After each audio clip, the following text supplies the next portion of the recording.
What would you do if the man who abandoned you and your child is suddenly fighting for his life, and the only reason he is still breathing is because of your blood?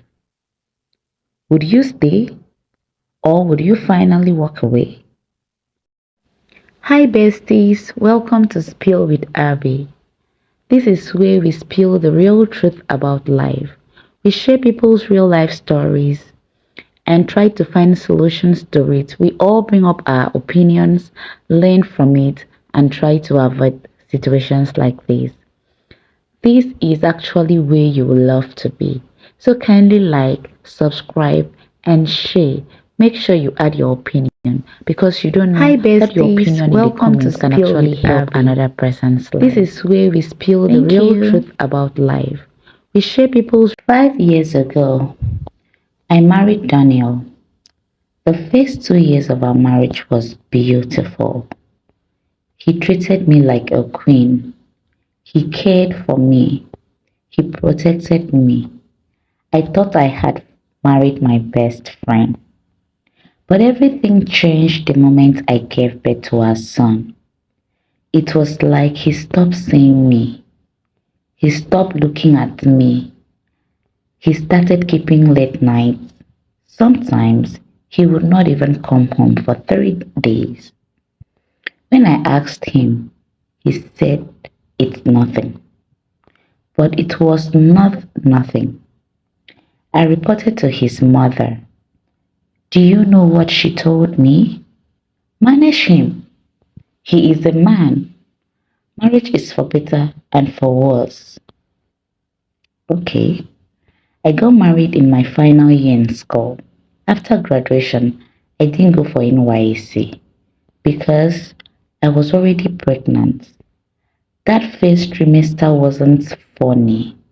So my then loving husband advised me not to stress myself, that I could go after putting to birth. He also promised to open a business for me. After you process your papers, we will start a business for you.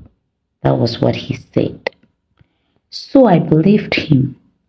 When our son turned 1, I reminded him. He said, bring a business idea. I was so happy. I prepared everything, the budget, the plan, the vision, and everything summed to like 1.5 million naira. He said, okay, no problem. Go and find a shop. I found a shop. I was so ready. But the money never came. Every time I asked, it was, the money I'm expecting has not entered. Then I found out the truth. My husband had rented a 2-bedroom apartment for another woman. He opened a boutique for her. Her name is Linda, meaning I wasn't deserving. Hmm. Things became worse. He stopped paying rent. He stopped giving me food money. And mind you, by this time, our son was just 1 year, so I was not working. When it was time for my son to start school, help was not coming from anywhere. So I enrolled him in a school.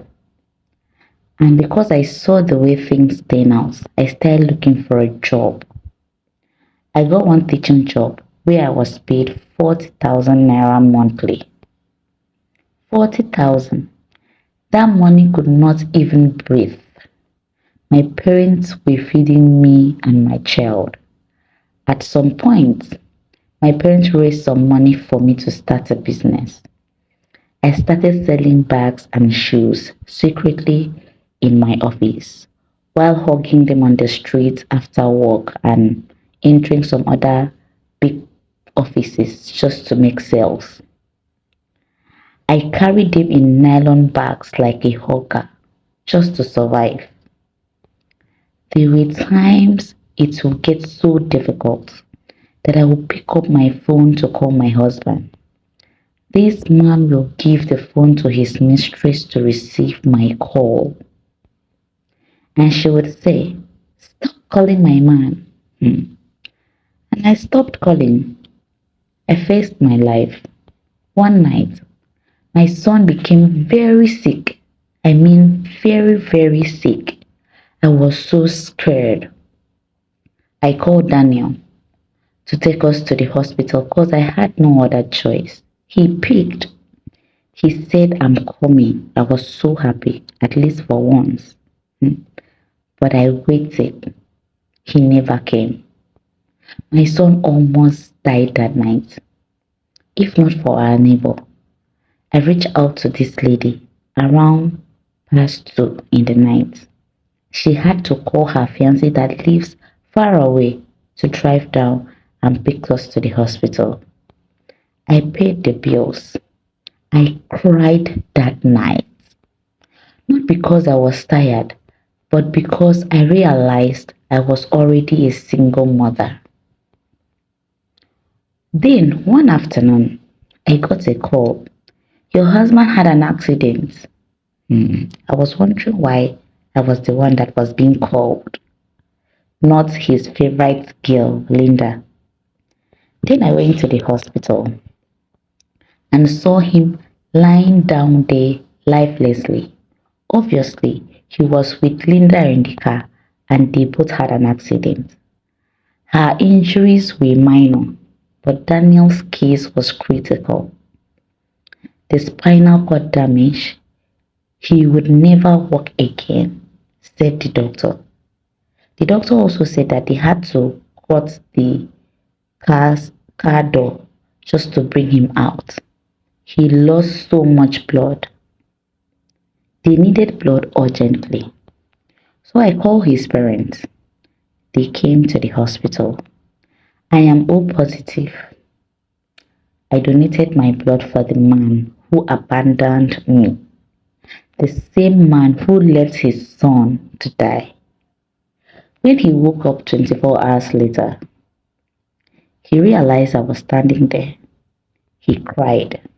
He begged. But I said nothing. His parents stood there too. They knew whose blood saved their son. Before the accident, I had already decided that in March, I was going to end the marriage completely because it was of no use. I was already a single mother. So I was just raising money quietly. When I got home that day, I packed all of Daniel's properties from our apartment, loaded everything in a truck, and took it to his parents' house. They were surprised.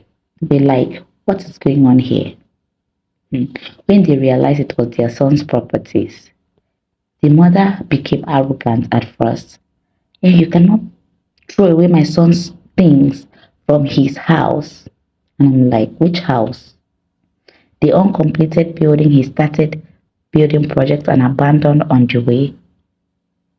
Or is it the house that I've been the one paying rent for the past 3 years? Then they begged me and told me that he needs me now the most, that I should not abandon him. I told them Linda would take care of him. Of course, they all knew Linda. It wasn't hidden. My husband usually visits his parents with Linda. Suddenly, everybody started calling me.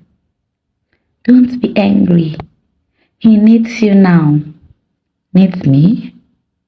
Where was he when we needed him? For 3 years, he didn't answer us. He abandoned us.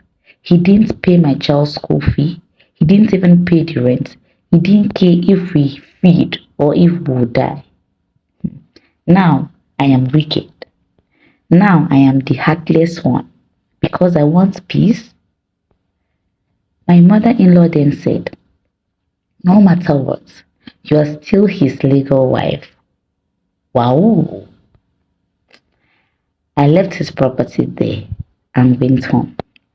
My mom of all is also telling me that I should not leave him now. She's busy preaching that there is nothing God cannot do, and that she believes that my husband will be okay again, and that this time he will value me so much. And I'm thinking, why will he have to go through this thing to finally realize that he should value me? If I was to warn, will he stay? My answer is a big no.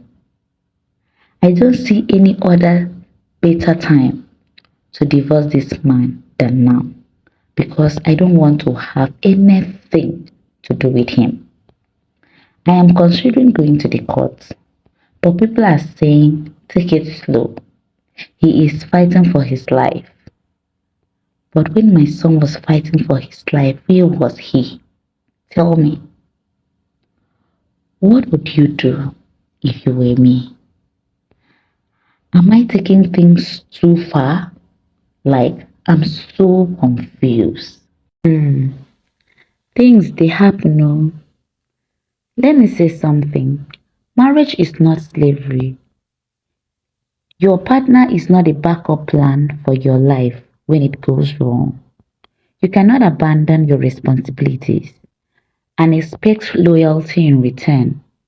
Forgiveness is good, but accountability is necessary. If you were not there when your family needed you, don't expect them to pause their life just for you. Sometimes walking away is not wickedness, it is self respect. So, what do you think about this story? Kindly drop your opinion in the comments.